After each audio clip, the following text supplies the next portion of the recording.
Welcome back. Now we'll take your questions. So Shabir, today's question is interesting. I've never heard it before. So some people, so viewers saying some people, among them are some Quranist Muslims, say that our 5 daily prayers are borrowed from Zoroastrianism because according to claimants, Zoroastrians pray 5 daily namaz or prayers at the same time frames, and according to them, this is too much coincidence. So how can we refute this strange theory? Well, we can look at this from several directions. One is that in the Muslim conception of things, we are following basically the religion of Abraham. And we know from the book of Genesis in chapter 15, verse number 3, that Abraham fell on his face before God. So the manner of praying for Muslims, it goes back all the way to Abraham. In the Jewish faith, there is the idea of praying 3 times per day. And in Muslim practice, when one is traveling, one actually will stop only 3 times in the journey. The morning prayer has a fixed time, and there are 2 afternoon prayers which are combined together for the traveler, and there are 2 night prayers which are again combined, so that we have basically 3 stops: 1 for the morning prayer, 1 for the 2 afternoon prayers, and 1 for the 2 night prayers. So basically it comes back to 3 when we're traveling. A similar facility is available to one who is sick, or due to some circumstances, one can avail of this permission occasionally, even if one is resident.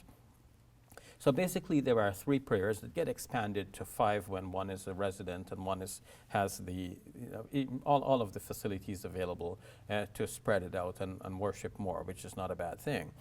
And now, so that's from the one angle, that this follows a series of revelations given to God's prophets over time. Now, looking at it from another angle, from the point of view of what is Zoroastrianism and its place among the world's religions, actually what is being described now by academic scholars is that Zoroastrianism influenced not only Islam, but even before Islam, it influenced Judaism and then Christianity, and then subsequently Islam. So if one talks about this influence, then we look at some basic ideas like belief in the life hereafter and the judgment of our deeds, weighing in the scales after death. These ideas are traced all the way back to Zoroastrianism and have actually influenced Christianity as well. So sometimes people look at this and say, well, okay, Islam must be some kind of a man-made religion. It takes the elements from existing faiths. But one has to go back and see that one can make the same kind of claim for Judaism and Christianity as well. Now, from the Islamic point of view, this is not problematic at all, because let's say Zoroastrians were praying 5 times a day.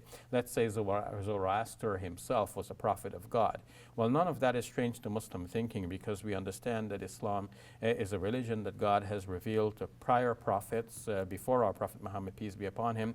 And some of the things that we are given as prescriptions now in our faith, like fasting, for example, is clearly said to be following the example of people before us. As God has prescribed for those before us, he's prescribing the fasting for us as well. And we also don't know how many prophets in total God has sent, right? We only know of the ones that we know of in the Quran. And Zoroaster is not mentioned in the Quran, but he could very well have been a prophet of God. In fact, when one looks at his teachings, one finds it difficult to think, how could he not have been a prophet of God? Perfect. Thank you very much, Shabir. You're welcome.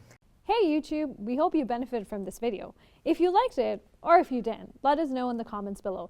And if you're interested in learning more, check out some of our other videos. And don't forget to subscribe so you can get new videos every Monday, Wednesday, and Friday.